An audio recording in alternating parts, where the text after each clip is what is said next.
Қазақ халқы өте бай халық. Қазақ халқының өзінің салт дәстүрлері, ұлттық ойындары, ұлттық тағамдары бар.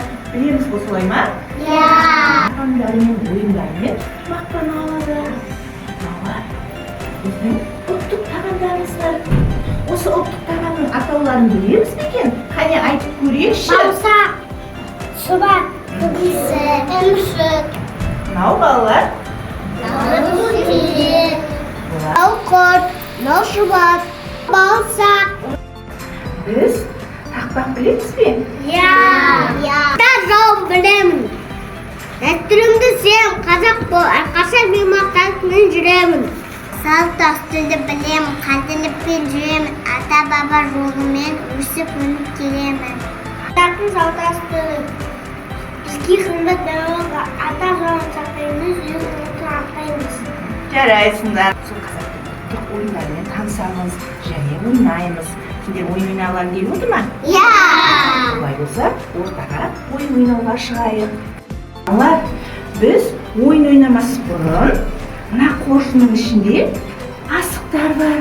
Осы асықтарды алып, суырып, біз екі топқа бөліне қояйық. Асықтар қолдарыңыздағы. Жасыл. Бірінші топқа қызыл асық. Балалар, екінші топқа бөліне қояйық. Балалар, біз ұлттық ойынымызды бастамас бұрын ұлттық ойынға арналған тақпағымызды айтып көрейікші.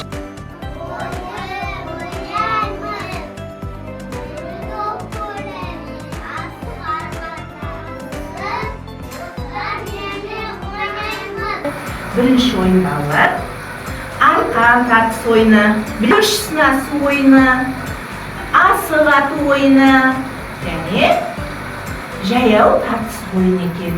Біз осы ойындарды қазір ойнап көреміз.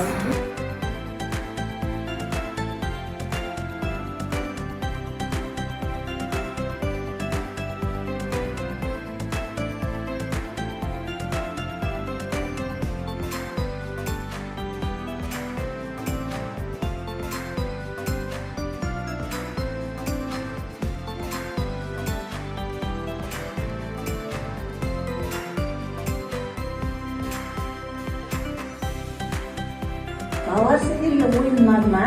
Иә. Көңілдеріңнен шықты ма? Иә. Өте жақсы, сендер керемет ойнадыңдар. Енді сендер бұл жерде сендердің күштіліктеріңді, ептіліктеріңді, бір-біріңізге деген достықты байқадық, солай ма? Иә. Алдағы уақытта да осындай ұлттық ойындарымызды насихаттап жүре берейік.